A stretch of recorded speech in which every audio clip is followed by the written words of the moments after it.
Mendengar firman sama-sama katakan amin. Sebelum duduk beri salam kanan kiri, katakan 2026 lebih diberkati. Haleluya, semakin banyak yang kita salami, berkatnya semakin melimpah-limpah. Haleluya, haleluya, haleluya. Waduh, banyak kursi-kursi kosong ya. Kita masih menanti yang pulang kampung, udah kangen ya. Haleluya. Shalom. Siapa yang diberkati lambaikan tangan tinggi. 2026 lebih diberkati, beri sorak-sorai. Haleluya. Haleluya. Ya, jadi ini ibadah gereja kita perdana, saudara, Bapak Ibu semuanya. Kita harus sama-sama semangat. Amin. Kemarin udah liburan, mungkin ada yang panggang-panggang tahun baru ya. Kemarin pada banyak pelayan-pelayan yang datang ke rumah saya. Rumah saya digerebek tengah malam. Udah digerebek, disuruh disuruh sediain makanan. Ada Tasya, ada Hardi. Waduh, makannya paling banyak Hardi ya. Jadi Hardi tepat happy birthday ya Hardi ya. Waduh, drummer kita tadi ulang tahun tepat di tanggal 1. Jadi dirayakan seluruh dunia. Mantap, luar biasa. Ya, jam 11 malam mereka tiba-tiba datang, puji Tuhan. Senang melihat anak-anak saya datang semua ya, puji Tuhan. Kita semua harus bersyukur saudara, kita lihat bencana semakin luar biasa, amin, betul. Aduh, kemarin tahun baru saya kira sudah selesai, ternyata di Tapanuli, di Aceh masih aja entah dari mana longsor, banjir masih menerpa. Luar biasa saudara, peringatan dari Tuhan ketika kita mungkin saat ini ada sebagaimana kita ada, dalam sekejap yang kita kumpulkan bisa habis. Amin. Senggol kanan kiri semua bisa hilang, Le. Haleluya. Semua bisa hilang. Kita cari uang tahun demi tahun, kita korbankan kesehatan, kita korbankan waktu. Kita kaki di kepala, kepala di kaki ya. Kayak lagunya Peter Pan ya. Tapi tetap saja dalam sekejap, boom, Tuhan ambil mau ngomong apa. Betul? Kalau Tuhan sudah membolak-balikkan itu udah gak bisa lagi ngomong saudara.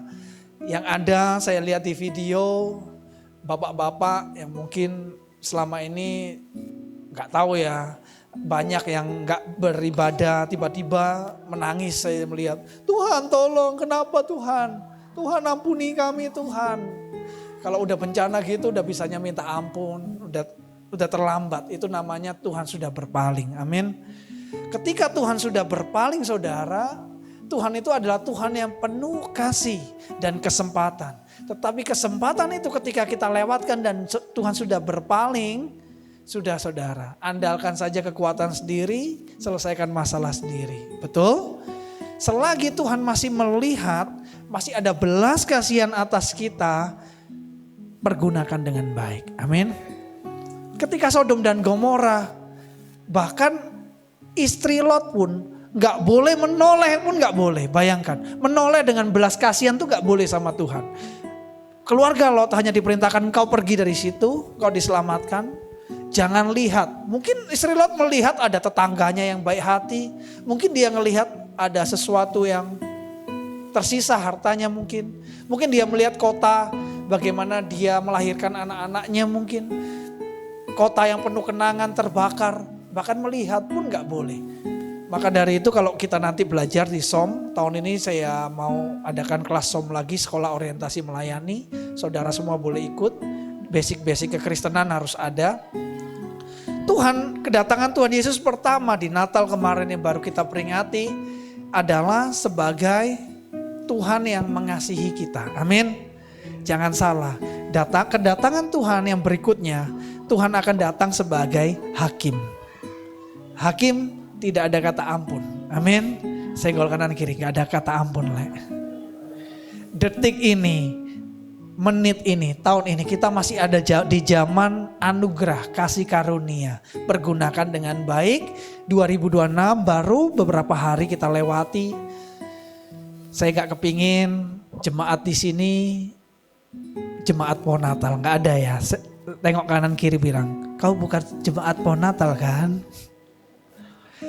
Ketika Natal dia muncul, ketika sudah nggak Natal menghilang bersama pohon ini. Bentar lagi pohon ini akan dibereskan saudara, hiasan-hiasan Natal akan dibereskan. Ada juga jemaat-jemaat yang menghilang entah kemana ya kan. Ditambah lagi lampunya kelip-kelip ya kan. Jadi ke gerejanya on off. Haleluya. Emang mau di ghosting cowok Dian? Gak mau kan? Amin. Makanya ke gerejanya jangan gini-gini ya. Jangan on off. Amin. Senggol Ewin. Sekali ibadah, rutin ibadah. Haleluya. Beri sorak-sorai. Betani. Tuhan Yesus.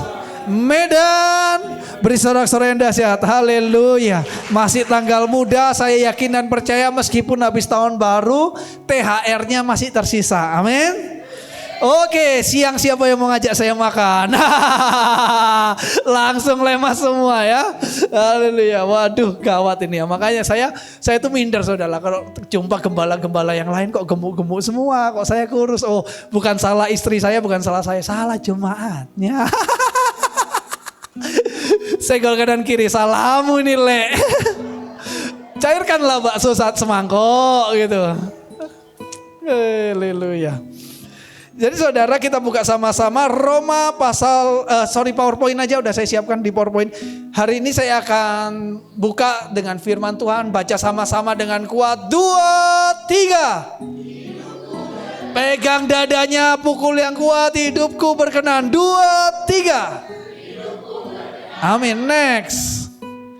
Jadi saudara, tahun ini adalah tahun perkenanan Tuhan. Jadi dimulai dari khotbahnya harus hidup saudara dimulai dengan hidup yang berkenan. Dibaca sama-sama 2, 3.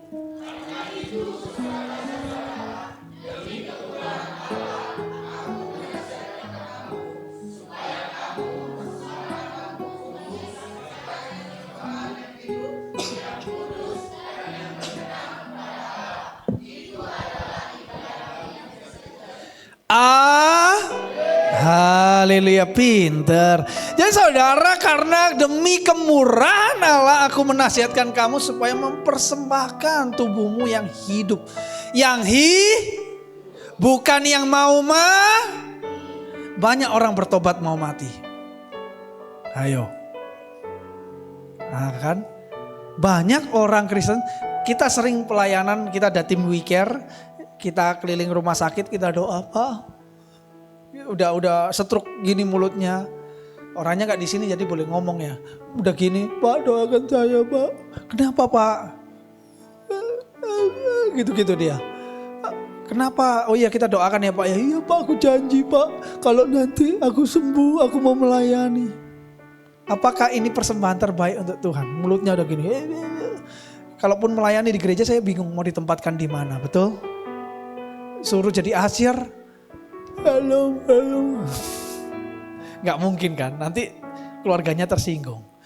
Mau ditempatkan diajari main piano, udah setengah badan udah gak bisa gerak. Apakah ini mempersembahkan tubuhmu sebagai persembahan yang hidup? Bukan Bapak Ibu Saudara. Amin. Ketika aku sehat, ketika aku banyak uang, ketika aku di puncak kesuksesanku, ketika aku di puncak kesehatanku, ketika aku sedang berada di peak performance dalam kehidupanku, ketika aku masih memiliki ambisi, memiliki cita-cita yang besar, di saat itulah aku harus semakin mengandalkan Tuhan. Yang setuju beri sorak-sorai bagi Tuhan. Amin. Banyak orang, oh Bapak apa? Pendeta, pendetanya masih muda, gembala masih muda. Justru kebalik. Kalau pendeta tua harus yang dikatakan, udah tua kok masih jadi pendeta, dari muda dong. Betul? Amin. Jangan pernah lihat pendeta yang masih muda, pendetanya muda ya, pendeta isi gereja itu muda. Di dalam kekristenan banyak sekali hamba-hamba Tuhan muda, itu sesuatu yang unik. Ini kan kebalik, harusnya dari muda udah jadi hamba Tuhan. Amin. Ketika tua melihat anak-anak rohaninya jadi orang. Yang setuju beri sorak-sorai yang dahsyat. Kalau nggak percaya nanti 10 tahun lagi saya itu udah nggak perlu kerja. Saya tinggal telepon Tasya, dia jualan baju misalnya. Tasya, bajunya Pak Gem jelek ini. Aman Pak Gem.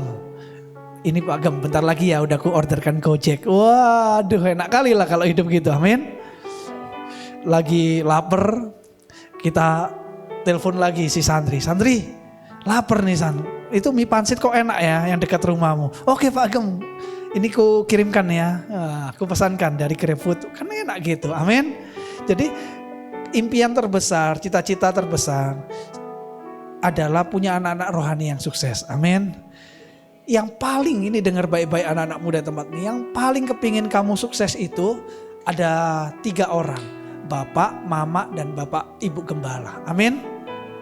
Orang tuamu dan orang tua rohanimu itu yang paling kepingin engkau sukses. Betul? Kadang saudara kita pun saling bisa juga kalau kita sukses iri loh. Benar atau benar? Wih, korban, haleluya. Beri sorak-sorai bagi saudara semua. Langsung kok bener gitu, aduh memanglah korban ya. Saudara pun saudara bisa saling menjatuhkan, bisa saling rebutan warisan dan segala macamnya. Yang paling tulus mengasihi kita itu orang tua kandung dan orang tua rohani, amin. Jadi saudara, mari kita sadari ini. Kita benar-benar harus tertanam, berkenan di tempat ini, biar perkenanan Tuhan ada, dan biarlah roh itu ada di gereja ini, saudara bisa mengambil api dari gereja ini. Ketika saudara berhasil mengambil api itu, maka hidupmu akan diberkati luar biasa. Jadi gak ada namanya terlalu dini melayani. Yang ada kebanyakan lebih banyak terlambat melayani, amin. Kalau perlu masih TK udah melayani. Saya senang anak saya kemarin jadi asyir, wah waktu Natalan. Shalom, wah saya foto-foto. Senang, bangga kan anak saya Onel jadi asyir. Bisa juga dia ya, saya kira shalom, Merry Christmas, kasih tos, wah waktu Natal sekolah minggu. Bangga ngelihat anak seperti itu. Gimana supaya anak seperti itu? Dikasih contoh dong bapaknya, amin. Di rumah udah tanya ke saya, si Jaden yang kedua. Dedi, jadi pastor itu enak gak sih katanya? Udah tanya. Ya udah loh, Jaden kalau besar mau jadi hamba Tuhan. Gak mau, tapi kan harus banyak ngomong kan. Aku malu kalau depan orang ngomong katanya. Wah, tapi kan udah ada benih-benih itu ya. Gak apa-apa, belajar. Pertama takut, lama-lama. Nanti kalau suruh nyanyi, terus gak bisa nyanyi gimana? Kalau gak hafal lagunya gimana? Terus TV-nya di gereja itu jauh, tulisannya kecil katanya. Tapi kan punya benih-benih itu, amin. Kenapa kok dia punya mindset tiba-tiba mikir gitu? Ngelihat bapaknya khotbah melayani Tuhan, mama bapaknya melayani Tuhan, jadi dia muncul pikiran itu. Tapi itu tulisannya kecil TV di gereja. Ya kamu kerja, nanti kamu jadi sukses, beliin TV yang besar buat gereja. Aku ajari gitu. Ini kan kadang kecil gitu kan. Ya gitu, jadi terus kita omongin. Next. Jadi saudara, ketaatan. Yang pertama, supaya hidup berkenan harus ada ketaatan. Katakan ketaatan. Amin. Jadi saudara, ketaatan itu kita baca sama-sama dulu firman-Nya. 2, 3.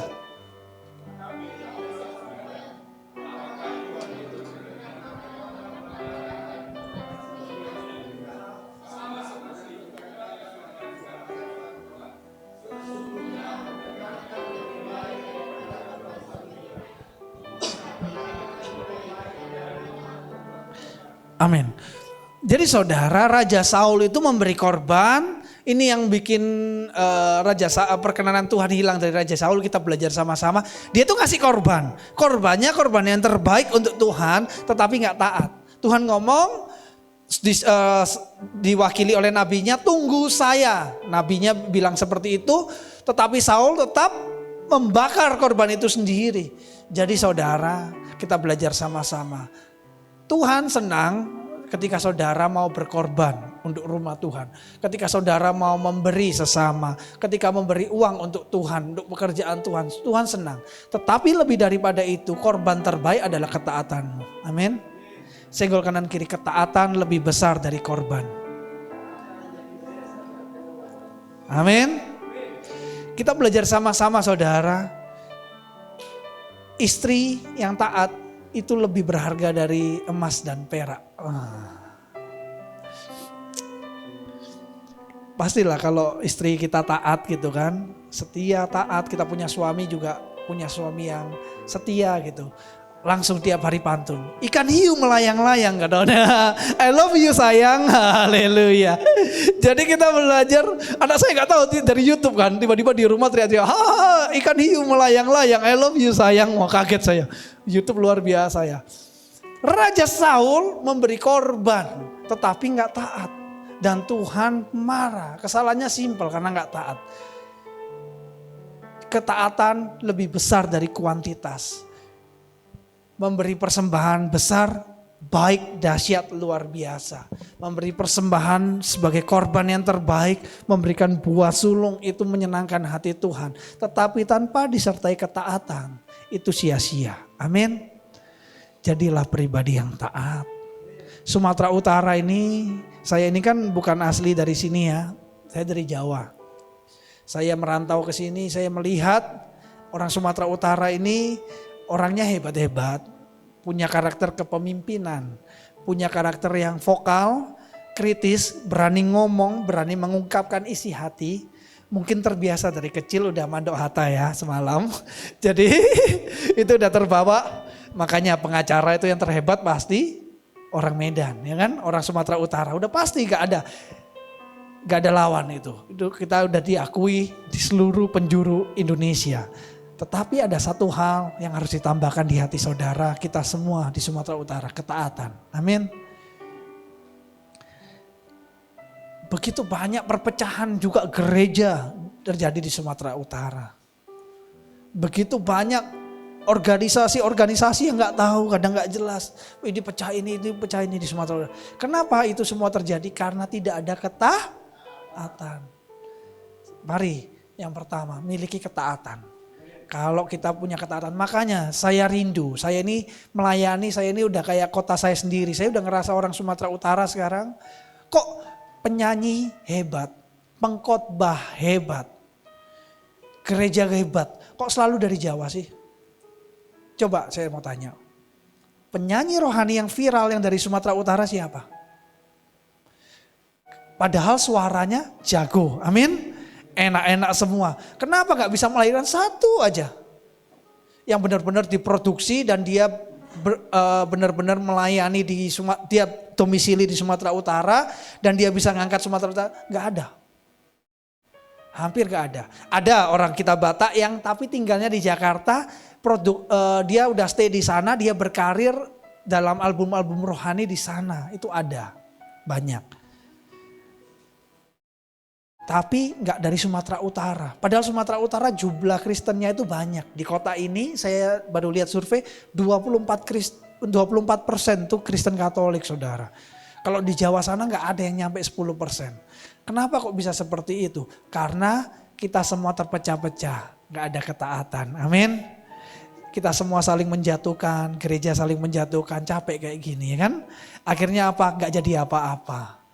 Jadi ketaatan penting. Ketaatan itu apa? Sesuai, pas, persis, sama, benar. Amin. Ketika saya pesan, Jan itu contohnya jadi waiters ya. Waduh, jadi waiters ya. Waitersnya tinggi kali ya kan. Kayak piringnya kayak melayang gitu kan, karena tinggi dia. Gini, sini bang, aku pesan nasi goreng, pakai telur, pakai ayam, nggak mau pedas.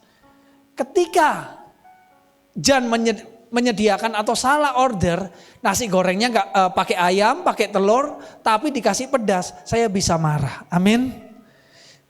Mengecewakan pelanggan, betul? Demikian juga dengan Tuhan. Ketika Tuhan sudah tetapkan kau sebagai pelayan, kau harus hidup sesuai seturut kehendak Tuhan. Supaya Tuhan yang menjadi Tuhan atas hidupmu dan memelihara hidupmu. Amin. Jangan-jangan, seringkali ada pelayan Tuhan ngomong, Pak Gem, aku udah melayani kok masih ekonomiku gini-gini aja. Aku udah melayani gini. Jangan-jangan tubuhmu melayani, hatimu belum taat. Betul? Miliki ketaatan, pasti hidupmu dijamin oleh Tuhan. Yang setuju beri sorak-sorai. Dengar baik-baik saudara, bapak, ibu semua yang saya kasih dalam Tuhan. Ketaatan itu bukanlah sesuatu yang mengenakan, sesuatu yang viral, sesuatu yang benar-benar membuat hati kita meluap-luap bahagia. Ketaatan itu adalah proses yang sunyi dan panjang. Katakan sunyi dan panjang. Karena ketika engkau taat, gak ada yang memuji. Ketika engkau memberi bantuan, kau traktir teman, kau dipuji. Orang baik. Kau akan disanjung, kau akan diangkat. Tapi ketika engkau taat, gak ada yang melihat. Cuman Tuhan yang melihat. Amin. Ketika engkau berbuat baik, tapi dalam hati, hanya Tuhan yang bisa melihat. Ini butuh proses yang sunyi, yang panjang, jauh dari hiruk pikuk dunia. Tetapi kita lakukan setia, kita lakukan terus setia. Seperti kita mengasihi anak kita kan. Anak kita gak ngerti gimana susahnya kita cari uang. Anak kita gak ngerti gimana susahnya kita pontang-panting mikirin keuangan. Harus bayar listrik dan segala macam. Tetapi kita dengan dalam diam kita beri. Hanya Tuhan yang lihat. Amin.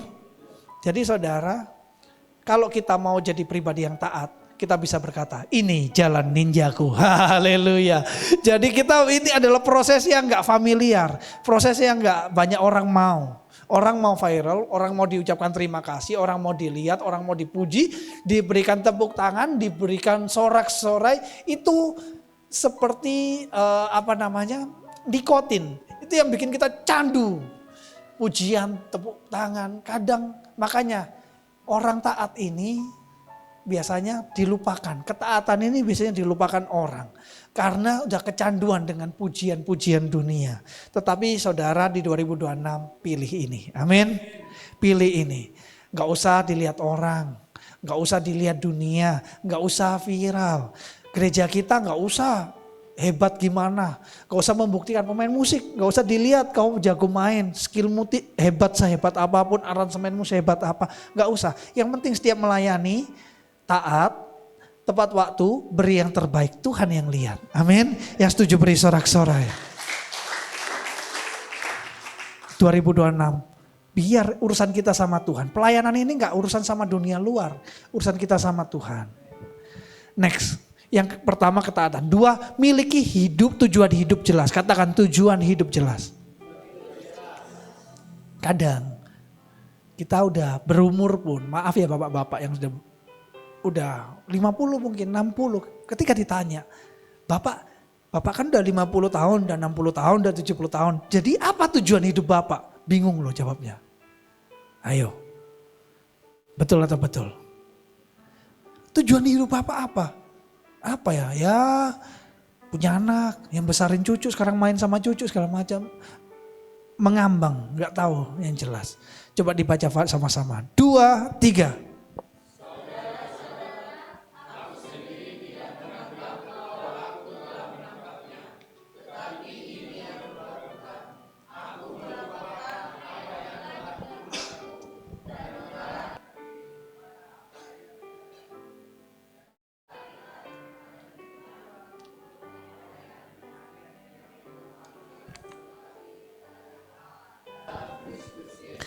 Amin.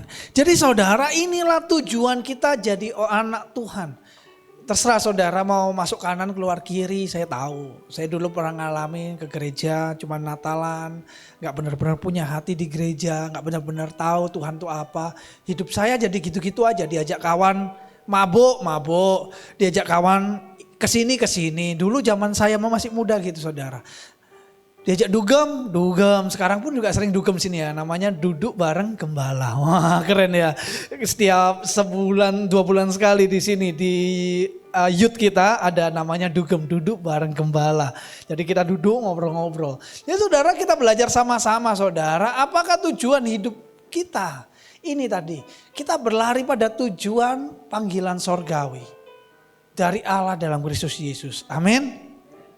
Sebelum tubuhmu dipanggil, rohmu dipanggil kembali berpulang. Marilah sadari ada tujuan panggilan Tuhan dalam hidup setiap kita. Amin. Ada saudara, Pak, aku gak punya bakat, aku gak punya uang, aku gak punya ini. Itulah sebabnya Pak, Engkau nggak punya uang, engkau nggak punya bakat karena engkau selalu pesimis dengan dirimu. Betul? Pak Gem, aku gak bisa nyanyi, Pak Gem, aku gak bisa, aku mau main musik gak bisa. Itu sebabnya engkau gak bisa. Kenapa? Banyak Allah. Kalau bukan gak ada yang namanya gak bisa, karena gak mau. Saya dulu juga saudara, saya pertama khotbah saya ingat di gereja saya yang lama dulu. Saya sempat jadi ketua youth, pertama kali saya naik mimbar, pendetanya gara-gara gak datang terpaksa. Warta dulu, zaman dulu ada warta jemaat itu ya, tiap minggu dibagikan. Itu yang saya baca 100%. Habis gitu saya bingung ngeblank saudara, mau ngomong apa lagi. Akhirnya saya suruh doa masing-masing. Gak bisa saya khotbah itu, amin. Jadi kenapa kok bisa sekarang? Karena mau belajar. Semua harus belajar. Jantrok main gitar bisa gak tanpa belajar? Tidur, ngimpi, dikasih mimpi Tuhan, penampakan tiba-tiba bisa main gitar. Gak mungkin kan? Harus belajar. Gimana mau belajar? Harus mau. Pak, aku ini Pak gak ada uang aku buat gini. Ya udah, selamanya kamu gak akan punya uang. Simpel itu loh. Amin. Ya, kan mau gak 2026 kayak gini? Kalau punya tujuan jelas. Tuhan 2026 tujuanku satu, tanamkan benar-benar dari hati. Aku mau beliin gereja piano baru, harganya yang 10 juta. Contoh. Jadi otomatis Tuhan pasti memberikan perkenanan supaya kita mampu. Gampang kayak gitu hidup itu. Amin. Kalau gak punya tujuan jelas ya udah berkahnya cukup segitu ya cukup aja. Yang penting kau makan. Kau mau makan mie pansit, mau makan mie balap, mau makan apa, udahlah kan cukup. Ya udah Tuhan, gak ada tujuan kehidupan, amin. Apakah tujuan hidupku memuliakan Tuhan? Pertanyaan yang kedua, apakah keputusan harianku mengarahkan pada tujuan? Sayang loh saudara, saudara udah kuliah 4 tahun. Kuliah itu kan harusnya semakin dari SMA ke kuliah, SMA pilih IPA, IPS, kemudian kuliah kan mengerucut. Itu artinya saudara sedang diprovokasi oleh sistem pendidikan Indonesia untuk memilih sesuatu. Betul? Sayang, habis lulus kuliah kita gak tahu arahnya kemana. Sayang. Kita ketika punya uang kita gak tahu kita harus apakan uang kita. Ketika kita punya talenta, punya waktu luang, kuliah ini kan banyak waktu luang. Kita nggak tahu mau menyediakan waktu untuk siapa. Ketika udah berkeluarga sayang, menit demi menit, detik demi detik itu membentuk karakter anak-anak kita. Kalau kita nggak tanamkan karakter yang terbaik buat anak kita, sayang. Nanti udah 10 tahun anak kita jauh dari kita kan sayang. Dari sekarang ajak bergereja, ajak beribadah, kasih makanan nggak sekedar jasmani tapi rohani. Amin. Next, Betani, Medan, Tuhan Yesus beri sorak-sorai panjang. Sabar ya adik ya, bentar lagi baru makan siang, masih lama. 3, berkenan melalui prioritas. Setelah tahu tujuan hidup, kita harus ada prioritas pertama, prioritas kedua. Saya bacakan nyanyian Siara Salomo. Jikalau bukan Tuhan yang membangun rumah, sia-sialah orang yang membangunnya. Jikalau bukan Tuhan yang mengawal kota, sia-sialah pengawal berjaga-jaga. Saudara mau ngawal rumah, saya pun kadang takut juga. Waduh, pasang CCTV, dilihat kadang. CCTV ada maling gak ya? Dicuri gak ya? Rumahku kayak mana? Tetapi ketika banjir sudah Tuhan perintahkan habis. Amin. Betul? Ketika gempa bumi, boom, sekali klik gini aja udah habis semuanya. Jadi saudara, prioritas itu menentukan kebiasaan. Atau kebiasaan ini membentuk sebuah mindset. Dan mindset ini mempengaruhi keputusan. Dan keputusan ini akhirnya disebut orang sebagai banyak orang menyalahkan, ya emang nasib kayak mana lah. Emang nasibku kayak gini. Ya nasib, takdir, nasib. Itu sebelum nasib itu terjadi ada keputusan, ada mindset, ada kebiasaan, ada prioritas hidup. Betul? Betul? Senggol kanan kiri. Nasib engkau yang tentukan sendiri. Jadi saudara, ketika nasib saudara, keadaan atau kondisi kehidupan sekarang, itu ditentukan keputusan, pola pikir, kebiasaan, prioritas di masa yang lalu. Betul? Buahnya sekarang. Supaya kedepannya berubah, supaya 2026, tahun perkenanan Tuhan, Tuhan berkenan, mari rombak ini semua, rombak. Indonesia ini saya sering ngomong, paling miskin literasi, salah satu negara yang malas baca. Tetapi gak apa-apa, saya ajak saudara supaya kita ini lebih diberkati. Buat satu notes atau kalau enggak di HP juga boleh. Saudara tulis, selama ini prioritas sama dengan apa? 2026 prioritasnya mau diubah apa? Terus kebiasaan saudara selama ini yang bermanfaat, saudara tulis ABC, yang tidak bermanfaat tulis ABC. Kemudian yang enggak bermanfaat, yang udah bermanfaat ini mau ditingkatkan atau dipertahankan, yang enggak bermanfaat mau ditingkatkan bagaimana atau diubah bagaimana di 2026. Coba lakukan. Dan tiap hari harus saudara baca saudara. Pasti nasib saudara berubah, betul? Bayangkan, ini sudah saya ajarkan cara simple. Pasti banyak yang enggak mau melakukan. Ayo, betul nggak?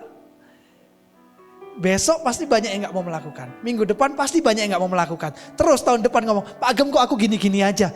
Nah, susah jadi gembala saudara. Kalau ngajarin misal contoh, saya ngajarin orang berenang. Tetapi orangnya nggak mau nyemplung kolam renang, kayak mana caranya? Kusuruh dia gaya kata, dia gaya kalajengking. Ku ajari gaya kata itu kayak gini, enggak harusnya kalah jengking kakinya di belakang gini. Kayak mana mau bisa berenang, betul? Nah, sekarang saudara mau diberkati, amin. Ini tulis, prioritas, kebiasaan, mindset, keputusan, nasib. Coba ini bedah di rumah, satu halaman aja loh, gak mahal loh. Cuma satu lembar gitu, satu lembar kertas. Saudara bedah sendiri, saudara oret-oret di situ, coret-coret sendiri. Prioritasku apa, kebiasaanku apa, yang harus kuubah apa, mindsetku apa. Berapa banyak rupiah yang sudah habis sia-sia dengan prioritasku yang salah. Misalnya prioritasnya belanja, shopping. Ternyata banyak hal yang gak perlu. Ini yang harus aku buang. Coba, nasib itu buah. Nasib itu bukan sebab kita gak punya uang. Bukan sebab kita hidup menderita. Nasib itu buah, katakan buah. 4 poin penting yang menentukan skala prioritas. Waktu, keputusan, keuangan, relasi. Jadi saudara, ini semua saudara cerna. Di rumah ambil satu lembar kertas, cuma satu lembar loh. Saya gak pernah kasih PR saudara, saya kasih PR. Ambil satu lembar kertas HVS, bongkar ini prioritas, kebiasaan. Bongkar, otak-atik di rumah. Nanti saudara akan punya, setiap orang beda-beda. Punya resep tersendiri yang saudara nyaman jalani. Dan hidup saudara berubah dan berkat saudara berubah. Amin. Kurang enak apa loh. Kalau masih mau dilakukan ya terlalu. Next. Jadi saudara, ada 3 hal yang kita pelajari, ikuti saya sama-sama. Ketaatan, tujuan hidup jelas, prioritas kehidupan. Jadi 3 hal ini pegang penting di 2026. Saya mau saudara, perkenanan Tuhan ada di gereja ini dan di rumah kita masing-masing. Amin. Supaya ketika ada bencana kita dilewatkan. Amin. Jadi kalau kita punya musuh, ada orang menyakiti kita, Tuhan hanya bilang, engkau akan diam dan melihat saja. Amin. Saudara, orang yang berkenan bukan orang yang mau membalas. Orang yang berkenan bukan orang yang menang. Orang berkenan gak selalu menang. Tetapi orang berkenan pasti memenangkan hati Tuhan. Amin. Ada perbedaan, menang versi kita dan memenangkan hati Tuhan itu berbeda. Menang versi kita harus mengalahkan, kita mendominasi, kita memanipulasi, kita mendominasi dengan ego, dengan hati yang mau menjatuhkan, hati yang nggak mau terlihat inferior, kita mau lebih superior. Itu adalah bagaimana kita memenangkan versi dunia. Tetapi versi Tuhan, engkau cukup taat. Itu sudah memenangkan hati Tuhan. Beri sorak-sorai yang setuju. Cukup taat saudara. Cukup engkau berbuat sesuatu tanpa dilihat orang. Itu yang sebenarnya memenangkan hati Tuhan. Amin. Jadi saudara, itu 2025 saya sedikit kesaksian ya. Kerjaan saya susah saudara, tapi saya nggak mau ketika di gereja nggak mau kelihatan stres apa, jemaat udah stres, lihat gembalanya stres, double stresnya, amin. Waduh kerja ini kok susah, itu susah, tapi satu hal yang aneh. Saya selama ini itu orangnya itu orang perhitungan dalam hal, saya itu kalau udah lagi banyak pemasukan tuh nggak apa-apa, saya sumbang sana, sumbang sini, saya senang gitu. Tapi ketika seret kantongnya kering gitu, saya mulai udah berarti saya itu dari kecil itu saya itu sering nggak tinggal sama orang tua. Jadi saya itu orangnya ada apa itu namanya, lagi mengaktifkan mode bertahan, survival. Nah survival mode. Kalau saya udah di otak saya udah pencet survival mode, wah udah saudara. Saya bisa jadi orang paling hemat, saya bisa jadi orang yang paling nggak mau keluar apa-apa itu bisa. Kenapa? Karena dari dulu dari kecil saya itu jarang tinggal sama orang tua. Jadi saya punya uang jajan, saya harus pandai-pandai pergunakan. Kalau enggak, ya sudah nggak bisa minta siapa-siapa. Saya lulus SMA langsung saya pergi ke Jakarta saudara kerja. Saya dari TK saya udah tinggal di rumah tante saya. Saya SMA juga tinggal di rumah nenek. Jadi harus ada survival mode itu. Itu yang saya dalam perenungan saya ini adalah hal yang terbaik yang anugerah yang Tuhan berikan. Jadi kalau ketika 2025 biasanya survival mode di otak itu harus diaktifkan gitu. Langsung udah semua saya rem berhenti semuanya, saya nggak mau jalan-jalan lagi itu saya bisa saudara. Saya waktu kecil aja saya nabung demi beli PlayStation. Saya ingat saya kepingin saya ngeliat teman saya kok udah punya, saya nggak punya, saya nabung. Saya bisa 6 bulan tanpa jajan sama sekali. Itu udah survival mode-nya saya aktifkan saudara. Tapi 2025 ini beda. Ya mungkin karena nggak tahu. Ini karena Tuhan. Saya tetap tenang. Penghasilan kembang kempis. Susah. Tapi saya tetap tenang. Saya tetap melayani dengan tekun. Saya tetap taat. Saya tetap berusaha melakukan apa yang harus saya lakukan. Saya tetap ceria. Dan puji Tuhan saudara. Tuhan perlahan-lahan bukakan tingkap-tingkap langit. Amin. Semua karena apa? Jangan khawatir. Mungkin kita sekarang sedang susah, jangan khawatir. Kenapa kita khawatir? Karena engkau jauh dari Tuhan. Betul? Senggol kanan kiri karena jauh dari Tuhan. Coba Lionel, kalau lagi saya gandeng ke mall, gak khawatir dia. Pasti saya ajak makan. Betul? Betul? Kawan Jan namanya siapa? Chelsea, oh ya, Chelsea bingung. Siapa Lionel? Bukan Lionel Messi, anak saya. Iya, saya ngefans Lionel Messi, makanya namanya Lionel. Nel, saya ajak jalan-jalan ke Podomoro misalnya. Dia tenang karena tahu dengan bapaknya. Amin. Bapaknya bawa hepeng. Coba dia terhilang sendirian di mall, pasti panik. Betul? Nah, ilustrasi ini sama dengan hidup kita. Kita panik karena engkau sedang terhilang. Ayo, bener gak? Seperti layang-layang putus itu goyang. Kalau layang-layang masih ada talinya, itu stabil. Jadi saudara, jangan diputus talinya. Hubungan dengan Tuhan harus dijaga supaya tenang. Kesaksian saya 2025 kenapa dalam permasalahan kehidupan saya bisa tenang. Karena saya gak memutus talinya. Tapi talinya saya pertebal. Amin. Haleluya. Jadi saudara gak berasa saya itu ini nanti mungkin 2 minggu saya gak ibadah lagi saudara, saya izin dulu ya. Saya dapat berkat Tuhan wisata rohani ya. Jadi 2 minggu juga nanti segala sesuatunya saya mengundang PDP Joshua untuk menggantikan ya. Jadi menggembalakan tempat ini 2 minggu ya. Haleluya. Jadi saya mau sekaligus honeymoon dulu. Bayangkan saudara di tengah itu bisa dapat jalan-jalan gratis. Gimana caranya? Kalau enggak Tuhan. Amin. Senggol kanan kiri. Makanya cari Tuhan gitu.